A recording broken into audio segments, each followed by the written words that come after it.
Dinadala ang mga taong isinailalim sa detention ng International Criminal Court sa ICC Detention Center na matatagpuan sa loob ng Dutch prison sa Scheveningen, The Hague. May 12 itong detention cell.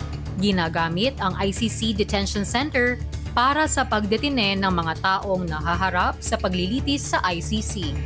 Hindi ito nagsisilbing piitan para sa mga napatunayan ng nagkasala at napatawan na ng parusa. Oras na sila ay mapatunayang nagkasala, inililipat sila ng piitan sa labas ng The Netherlands para doon tapusin ang kanilang mga sentensya.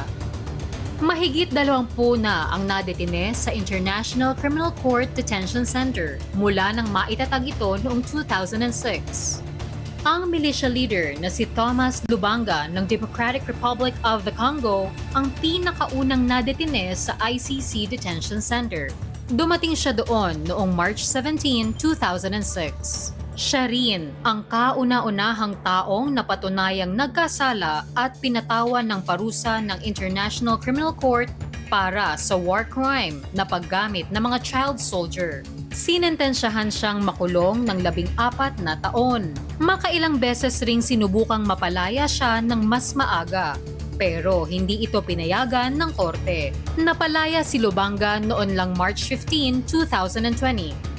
Ang ilan pang mga personalidad na nadetine sa ICC Detention Center ay sina Charles Taylor, isang politiko sa Liberia na napatunayang nagkasala ng crimes against humanity at pinatawan ng 50 taong pagkakakulong. Germaine Katanga, isang rebel leader sa Democratic Republic of the Congo na naharap sa mga reklamong war crimes at crimes against humanity.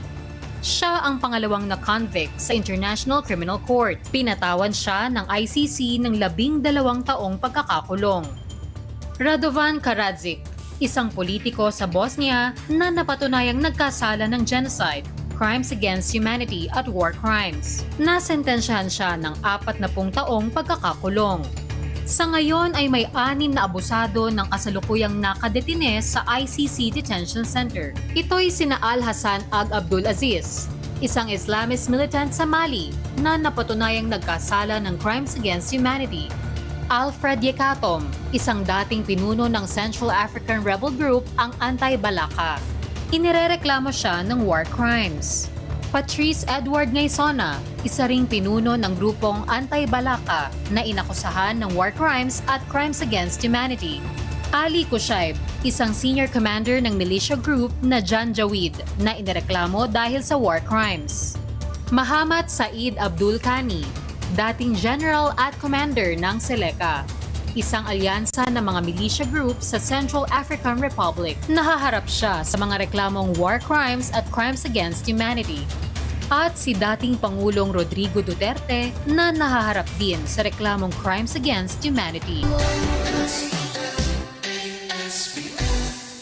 Let's get together, Sunday 25, Sunday 25.